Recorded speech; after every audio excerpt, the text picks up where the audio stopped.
C'était le grand favori et ce sacre, il intervient après une saison quasi parfaite. Oui, un sans faute, on peut le dire, même auprès de ses concurrents, Sadio Mané ou Robert Lewandowski, qui étaient interrogés ces dernières semaines. Lorsqu'on leur demandait qui mérite le Ballon d'Or, ils disaient eux-mêmes Karim Benzema mérite le Ballon d'Or. C'est un quasi sans faute. Il a remporté une Ligue des Champions, une Ligue des Nations en 2021, puisque cette fois-ci, la spécificité de ce Ballon d'Or 2022, c'est que c'est plus l'année civile qui est prise en compte, c'est la saison complète qui est prise en compte. Donc la Ligue des Nations remportée par l'équipe de France, elle compte. Et cette Ligue des Nations, il avait même été buteur lors de la demi-finale et la finale face à l'Espagne. Il remporte le championnat espagnol, la Liga.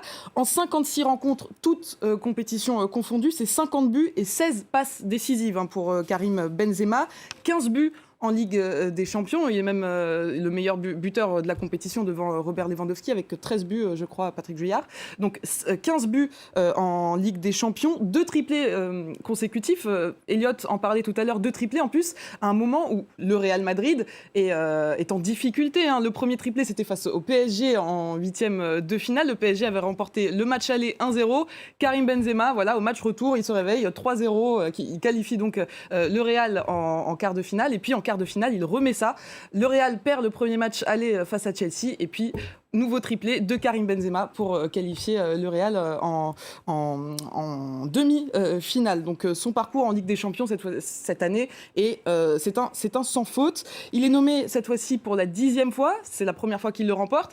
Après, il faut savoir que les 10 autres fois, il y avait des joueurs qu'on appelle Lionel Messi et Cristiano Ronaldo, deux excellents joueurs. Là, ils n'étaient pas là. Là, ils n'étaient pas là. Là, Lionel Messi n'était même pas dans la liste des 30 meilleurs joueurs et Ronaldo pointe à la 20e place. Donc voilà, c'était l'année pour Benzema. Patrick Juillard, c'est une consécration, ça y est, enfin, pour Karim Benzema. Il a attendu très longtemps pour avoir ce ballon d'or. Et la France a attendu très longtemps puisque c'est le premier Français à le gagner depuis Zinedine Zidane en 1998, donc le premier au XXIe siècle. Zidane qui était là pour lui remettre, donc ça c'est tout un symbole puisque c'est l'entraîneur sous le règne duquel il a franchi le pas du super joueur au joueur possible vainqueur du Ballon d'Or. Jusqu'alors, on ne l'envisageait pas vraiment pour lui. Là, il est devenu un des prétendants possibles et il l'a enfin gagné.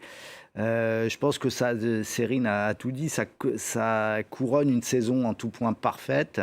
Personne ne pouvait rivaliser. Et en outre, le Ballon d'Or a changé non seulement la périodicité, puisqu'avant c'était un Ballon d'Or remis sur l'année civile, donc sur 2 demi-saisons, là il est remis sur une saison complète, ce qui est plus cohérent sportivement. Et puis les critères de performance individuelle et de rayonnement individuel ont été rehaussés.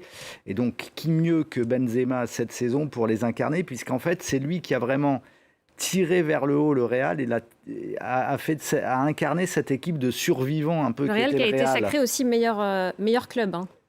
Non, Manchester City. C'est Manchester City. Ouais, mais peu importe. Le Real aurait pu l'être également.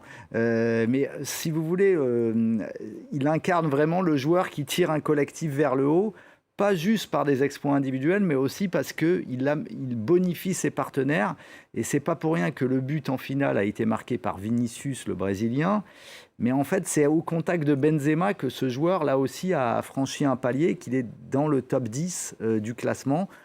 Je crois pour la première fois. Donc ça, c'est aussi un signe du rayonnement de Benzema. Et ça n'a pas toujours été le cas, parce qu'il y a eu des affaires aussi. Avant, voilà. On se souvient de l'équipe de France, il n'était pas le bienvenu. Il y a eu aussi l'affaire Valbuena. Donc là, c'est vraiment un retour en grâce pour Karim Benzema. C'est ça, et c'est un petit peu le symbole d'un joueur qui est un petit peu qui illustre un peu le dicton « nul n'est prophète en son pays », puisque en France, son image reste brouillée, ne le cachons pas, malgré ce Ballon d'Or, malgré cette saison qui, de la vie unanime, est parfaite, mais humainement parlant, dans ce qu'il dégage, ça reste quelqu'un d'un peu distant. On l'a même vu ce soir lorsqu'il est arrivé, il a été acclamé, mais on sentait que cette effervescence populaire le gênait presque. Il était un petit peu sur la défensive, et je pense que c'est aussi sa force, c'est que c'est quelqu'un qui a une sorte de carapace assez épaisse, mais c'est aussi sa limite en termes de popularité. Donc je pense qu'il restera tel qu'il est, un joueur dont le football parle pour lui plus que les actes ou les paroles en fait. Et on va